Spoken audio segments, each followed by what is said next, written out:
আজকের এই ভিডিওতে আমি আপনাদেরকে দেখাবো একটি টেন্ডার রাউটারের কিভাবে ম্যাক ফিল্টারিং করতে হয় এবং ম্যাক ফিল্টারিং করার পর আপনার ফোন থেকে কেউ কিউআর কোড স্ক্যান করে বা আপনার ওয়াইফাইয়ের পাসওয়ার্ডটি যদি কেউ জেনেও যায় তারপরেও সে আর আপনার ওয়াইফাই ইউজ করতে পারবে না এই টেন্ডার রাউটারের ম্যাক ফিল্টারিং করার পর।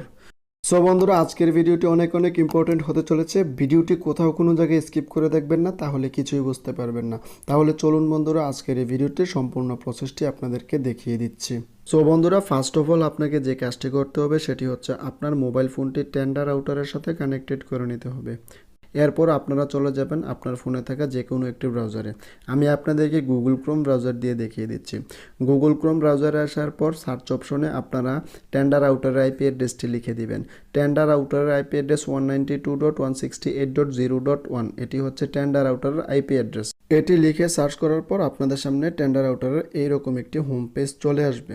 যদি আপনি আপনার রাউটারের log in admin password set করে থাকেন, সেক্ষেত্রে আপনার রাউটারের লগ ইন অ্যাডমিন পাসওয়ার্ডটি চাইবে। এরকম একটি ইন্টারফেস আপনাদের সামনে চলে আসবে যখন আপনি আপনার রাউটারের লগ ইন অ্যাডমিন পাসওয়ার্ডটি চেঞ্জ করে ফেলবেন। এখানে আসার পর আপনারা দেখতে পাবেন লগ ইন পাসওয়ার্ড বলে এরকম একটি অপশন। এখানে বন্ধুরা আপনি আপনার রাউটারের লগ ইন পাসওয়ার্ডটি দিয়ে আপনি আপনার রাউটারে প্রবেশ করতে হবে। যদি আপনি রাউটারের log in admin password change না করে থাকেন, সেক্ষেত্রে আমার আই বাটনে একটি ভিডিও দেওয়া আছে, সেই ভিডিওটি দেখে আসতে পারেন। এখানে আসার পর আপনারা আপনাদের রাউটারে যে লগ ইন অ্যাডমিন পাসওয়ার্ডটি দিয়েছিলেন সেটি বসিয়ে আপনি আপনার রাউটারে লগ ইন করতে হবে। দেখুন বন্ধুরা, আমি আমার রাউটারে লগ ইন করে নিলাম। এরপর আপনাদের সামনে এরকম একটি ইন্টারফেস চলে আসবে। এরপর একটু স্ক্রল করে নিচে আসলে আপনি আপনার রাউটারের ফার্মওয়্যার ভার্সনটি দেখতে পাবেন। আপনার রাউটারের ফার্মওয়্যার ভার্সনটি যদি ওল্ড মডেলের হয়ে থাকে, সেক্ষেত্রে আপনি আপনার রাউটারের ম্যাক ফিল্টারিং করতে পারবেন না। অবশ্যই আপনার রাউটারের ফার্মওয়্যারটিকে আপডেট করে নেবেন। ফার্মওয়্যারটি আপডেট থাকার পর আপনি একটু স্ক্রল করে আবার উপরে চলে যাবেন। উপরে আসার পর ডান দিকে 3 ডট লাইন বলে একটি অপশন দেখতে পাবেন। এখান থেকে আপনারা সরাসরি 3 ডট লাইনে ক্লিক করে দেবেন। 3 ডট লাইনে ক্লিক করার পর আপনাদের সামনে এরকম অনেকগুলো অপশন চলে আসবে। এখান থেকে আপনারা সরাসরি চলে যাবেন ব্যান্ডউইথ কন্ট্রোল বলে একটি অপশন দেখতে পাচ্ছেন। এখান থেকে আপনারা সরাসরি চলে যাবেন ব্যান্ডউইথ কন্ট্রোলে। দেখুন বন্ধুরা, আমি সরাসরি চলে এসেছি ব্যান্ডউইথ কন্ট্রোলে।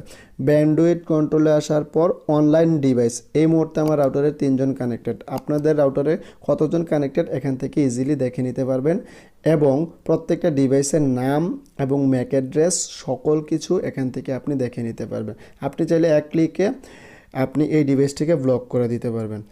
আপনার ম্যাক ফিল্টারিং করার জন্য প্রথমে আপনি আপনার ডিভাইসের নামটির নিচে ম্যাক অ্যাড্রেস এবং আইপি অ্যাড্রেস বলে দুটো পেয়ে যাবেন। অবশ্যই আপনারা একটু সময় নিয়ে আপনি আপনার যে ডিভাইসটির